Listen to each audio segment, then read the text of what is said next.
Comment poser ces différents cycles, c'est ce qu'on va voir dans la vidéo d'aujourd'hui qui fait suite aux précédentes vidéos sur l'organisation de votre meilleure saison, mais juste avant, générique.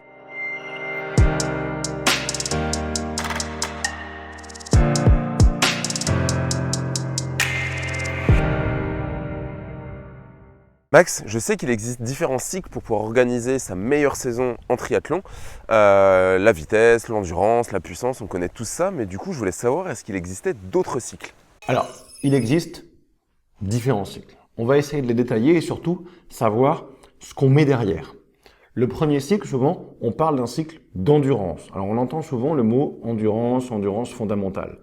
Il faut le relier, cette fois-ci, à la capacité physiologique. C'est-à-dire, un cycle d'endurance, c'est une capacité à rester, cette fois-ci, en aérobie.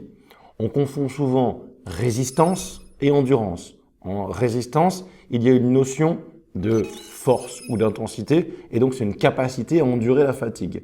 Nous, on parle d'endurance, c'est-à-dire une capacité à maintenir un effort long en zone 3, c'est-à-dire sur ton cardio, la zone verte, qui est justement une phase aérobie, où tu consommes de l'oxygène. C'est la phase principale où du coup, tu créeras le moins de déchets. Donc pour nous, ça va être intéressant, c'est là où tu vas être le plus longtemps possible. Malheureusement, ce n'est pas forcément là où tu vas développer le plus de vitesse. En lien, on va mettre cette fois-ci un exercice sur des cycles de force. Cycle de force, c'est-à-dire augmenter la masse musculaire. Donc, il va falloir être capable d'aller recruter davantage de fibres musculaires. Pour ça, on a différents types d'exercices. Souvent, les gens te disent je vais faire de la muscu. Alors, la muscu sera ce qu'on appelait généralement la préparation physique générale, c'est-à-dire on augmente le nombre de fibres. 3 éléments, soit tu continues à augmenter le nombre de fibres musculaires, ou cette fois-ci, tu augmentes la capacité de recrutement, c'est-à-dire de ton corps à aller recruter à l'intérieur du même muscle beaucoup plus de fibres. Tu n'as pas créé des fibres, mais tu en recrutes davantage. Ou après, une capacité à aller créer un mouvement où tu fais une coordination, cette fois-ci intra- et intermusculaire, donc entre les différents muscles.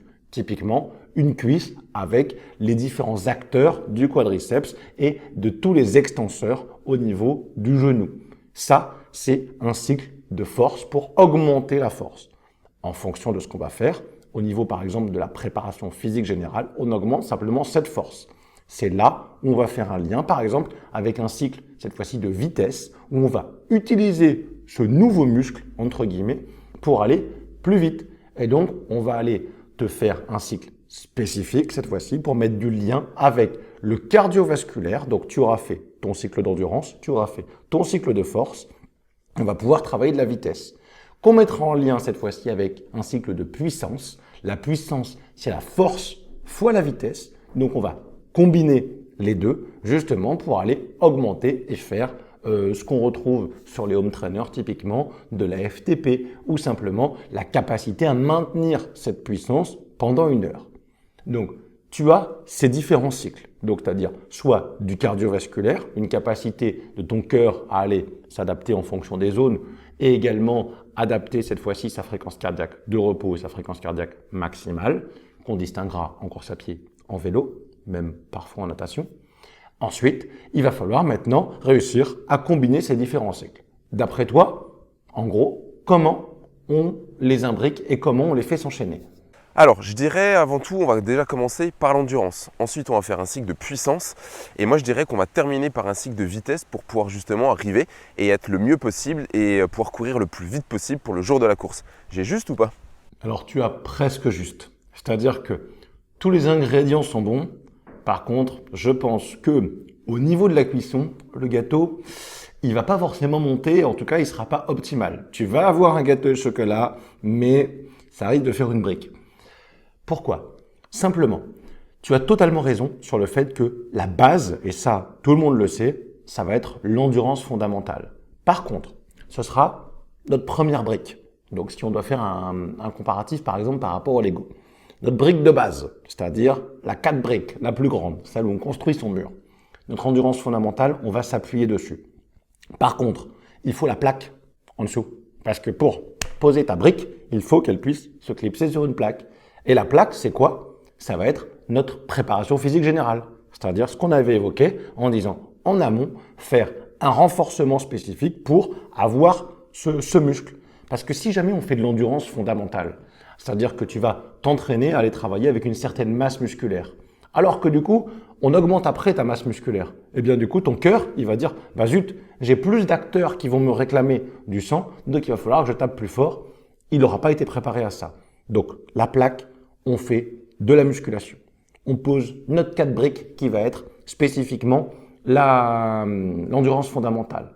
Par-dessus, il va d'abord falloir faire de la vitesse. Pourquoi? Parce que la puissance, c'est la force fois la vitesse. Donc, il faut absolument que tu aies acquis cette vitesse d'abord pour après pouvoir l'optimiser avec le maximum de force.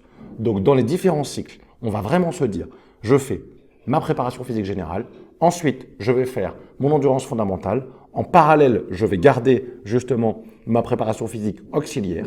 Je vais travailler ma vitesse et par-dessus, je vais vraiment aller travailler la puissance de façon à ce que lors des courses, que ce soit en vélo ou en course à pied, même en natation, tu puisses travailler cette puissance. Plus tu seras puissant, plus tu auras de la force sur la vitesse, donc plus tu iras vite avec forcément un cardio qui sera le plus bas possible parce que nous, n'oublie pas, le but, nous, c'est de durer dans le temps.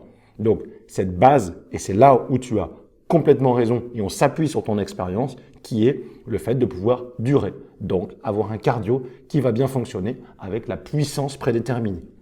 Et on fait forcément le lien avec les objectifs principaux et les objectifs secondaires. C'est-à-dire qu'il faut que tu comprennes et on va en parler. Et c'est là où je te pose la question, d'après toi, quand tu fais ton objectif secondaire, est-ce que on fait la course à fond et c'est un objectif pour avoir la gagne ou du coup, au contraire, on essaye d'en faire autre chose? Bon, j'imagine que si tu poses la question, c'est qu'il faudrait peut-être pas forcément être à fond sur ces courses-là. Mais du coup, comment est-ce qu'on va pouvoir savoir si on progresse le jour de la course, si le jour de la course, enfin comment est-ce qu'on progresse toute la saison si le jour de la course, on se donne pas à fond dans les 3 disciplines et pour réaliser le meilleur chrono possible par rapport à ses propres capacités? Alors Julien, tu soulèves la question au niveau des cycles. L'idée de mettre et de poser des objectifs secondaires, c'est forcément de répondre à la fin du cycle. Typiquement, c'est pour ça qu'on l'évoquait précédemment, l'objectif secondaire, on va les caler en amont et on va justement déterminer l'ensemble des courses et l'ensemble des cycles. Typiquement, tu viens me chercher une course et on est en fin de cycle d'endurance fondamentale. Tu seras parfait au niveau du cardio, c'est-à-dire on va se cibler en disant « je veux que tu travailles en fin de zone 3 », puis on va se donner comme objectif typiquement d'aller retravailler justement sur la course à pied avec un tout petit travail en zone 4 à la fin de T2 ou simplement quand tu es en trail sur une sortie de ravitaillement. Mais il faut absolument pas rester dans cette zone-là et tu dois apprendre à le ressentir. Par contre, il est essentiel que si tu poses un objectif, tu auras une sensation de dire « Ok, j'étais pas prêt, mais il faut pas que tu aies de frustration ».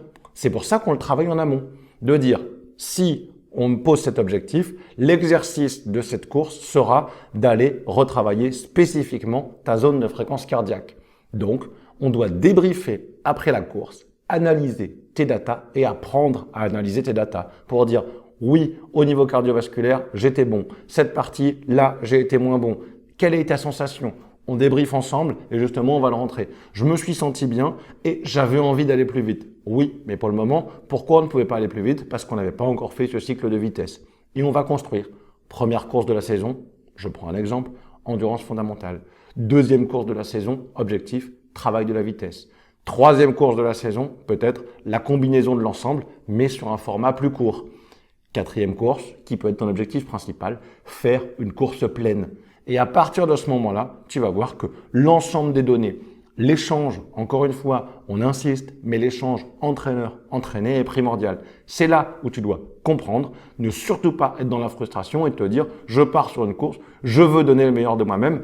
Bien sûr, mais il faut que tu respectes l'objectif qu'on s'est fixé. Tu veux être prêt quand?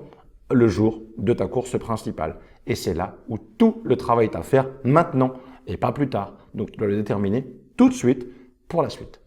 Ok, eh ben écoute, j'ai bien compris, c'est parti pour poser le calendrier. Si toi aussi ça t'intéresse qu'on t'aide à poser ton calendrier, ben je t'invite à nous le dire dans les commentaires, à lâcher un gros pouce pour que l'algorithme de YouTube puisse remonter cette vidéo et puisse aider d'autres triathlètes comme toi justement à organiser leur meilleure saison de triathlon possible. Je te retrouve quant à moi et quant à nous dans une prochaine vidéo quelque part autour et tu retrouveras également la playlist de la planification d'entraînement pour pouvoir réaliser la meilleure saison possible cette année. À bientôt.